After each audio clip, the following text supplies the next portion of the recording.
నమస్తే దోస్తులు, ఎట్లున్నారు? అందరు మంచిగా ఉన్నారా? ఇలా తెలంగాణలో ఉన్న ముఖ్యమైన ముచ్చట్లేందో ఓసారి చూద్దాం. మున్సిపల్ ఎన్నికలలో బీఆర్ఎస్ కు ఘోర పరాజయం తప్పదని అన్ని ఎగ్జిట్ పోల్స్ తేల్చిన నేపథ్యంలో కేటీఆర్ పై గురువు ఉన్నది ఆ పార్టీ క్యాడర్. అహంకారంతో వ్యవహరించడంతో పాటు కేటీఆర్ తీసుకున్న ఏకపక్ష నిర్ణయాలు పార్టీని ముంచుతున్నాయని చెప్తున్నారు. ఫలితాలు వచ్చిన తర్వాత పలువురు నాయకులు బీఆర్ఎస్ ను వీడేందుకు సిద్ధమైనట్టు పార్టీ వర్గాలు చెప్తున్నాయి. మున్సిపల్ ఎన్నికల్లో గెలుపు ఖాయం కావడంతో కాంగ్రెస్ పార్టీలో జోష్ కనిపిస్తుంది. రేవంత్ సర్కార్ అందిస్తున్న ప్రజాపాలనను ప్రజలు అందించారని, రానున్న కాలంలో తమ బాధ్యత మరింత పెరిగిందని కాంగ్రెస్ పార్టీ చెప్తున్నది. 2023 నుంచి జరుగుతున్న అన్ని ఎన్నికలలో కాంగ్రెస్ పార్టీ గెలుచుకుంటూ వస్తుంది. స్విట్జర్లాండ్ కు చెందిన ఇన్వెస్ట్మెంట్ దిగ్గజం యూబీఎస్ హైదరాబాద్ లో తన జీసీసీని ప్రారంభించింది. 2 ఏళ్లలో దాదాపు 1000 మంది నిపుణులకు ఉద్యోగాలు ఇస్తామని ప్రకటించింది. జీసీసీలను ఆకర్షించడంలో హైదరాబాద్ దేశంలో నంబర్ 1 గా నిలిచిన సంగతి తెలిసిందే.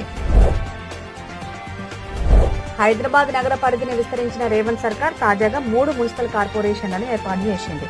పాత జీహెచ్ఎంసీతో పాటు Cyberabad municipal corporation, Malkajgiri municipal corporation ని ఏర్పాటు చేసింది.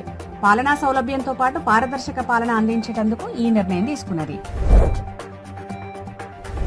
రేవంత్ సర్కార్ మూసీ పునరుజ్జీవ ప్రాజెక్టుల భాగంగా గాంధీ సరోవర్ ను ఏర్పాటు చేస్తున్న ముచ్చట ఎక్కైంది. ఫిబ్రవరి చివరి వారంలో ఈ ప్రాజెక్టుకు శంకుస్థాపన జరగనుంది. ఈ కార్యక్రమానికి రావాల్సిందిగా కేంద్ర రక్షణ మంత్రి రాజ్నాథ్ సింగ్ ను కలిసి ఆహ్వానించారు సీఎం రేవంత్ రెడ్డి. ఇక ఇవాళ తెలంగాణలో ఉన్న ముఖ్యమైన ముచ్చట్లు. మంచి ముచ్చట్లతోటి రేపు మళ్ళీ కలుద్దాం. శనార్థులు.